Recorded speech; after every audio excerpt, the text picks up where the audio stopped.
Viewer, I have a bit of a contrarian take, however, on Washington's conspicuous shielding of terrorist Gurpatwant Singh Pannu under the guise of protecting a US citizen. It is laughable, and I'm sure you'll agree with me at any level, that the United States would describe Pannu as merely a citizen. He is, of course, a US citizen, but he's also a proscribed terrorist in India's book and a man who has publicly and openly indulged in acts that even the US would describe as terrorist, like announcing bounties, threatening airliners, instigating violence against high commissions, and so on.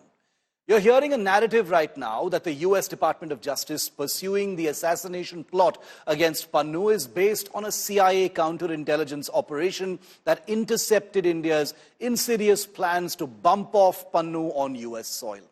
Now, to be truthful, I don't really know what happened, but it's very likely that there was a botched operation. It's very likely that there was some overreach. It's possible that there was some unprofessionalism. I don't know for sure, but that's what the United States is saying, and it is possible. But the US is clear that it has evidence of ex-RAW official Vikas Yadav's involvement in the plot.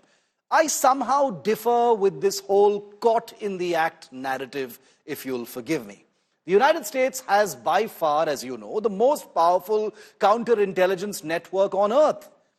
It has deep real-time abilities to keep track of activities on its soil or from the outside. Therefore, I wish to take a little bit of a contrarian view and submit that the United States didn't so much chance upon the Pannu plot as much as chose to make a big deal out of this alleged assassination bit. Therefore, the only logical question in my view is why?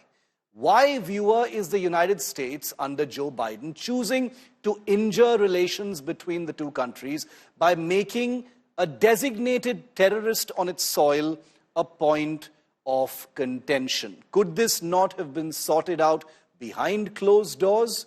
Why is the United States prioritizing the rights of a designated terrorist on its soil, the trigger for a very public confrontation with one of its closest partners, India?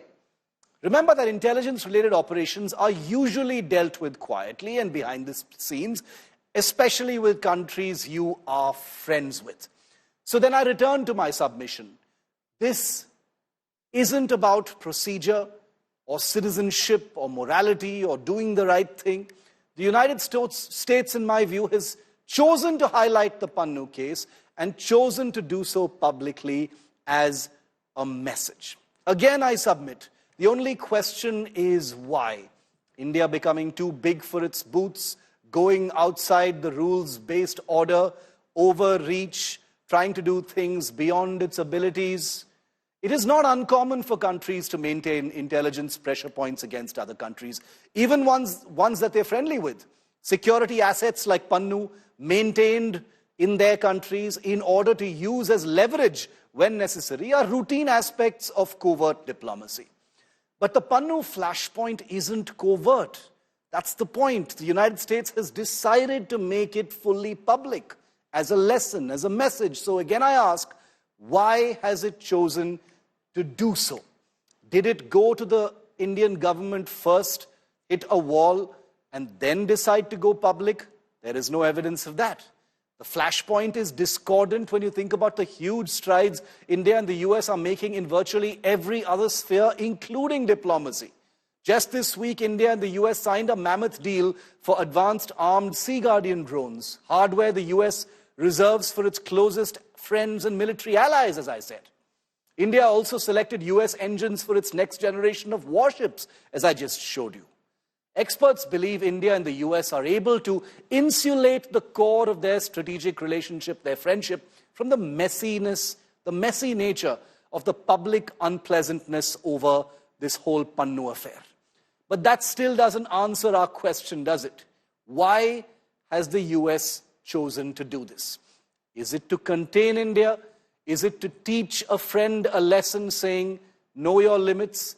Is it to get India to rethink having too much of an independent foreign policy? Is the US signaling its annoyance at India's continued proximity to Russia and Iran? Is the United States saying that things shouldn't be taken for granted in this friendship? Is the United States signaling that no matter how independent your foreign policy, if things are to progress even further, then you must toe the line? It could be any one of these things, and I have no wish to simplify it, because the question remains, why has this happened? Will there ever be a really clear answer? Most experts believe that diplomacy is a complex issue. It's a multi-layered issue, and that is most definitely true.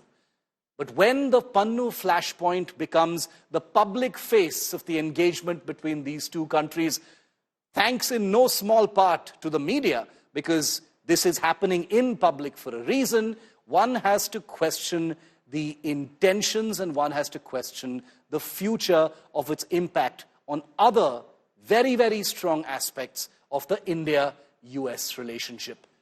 It's something to think about.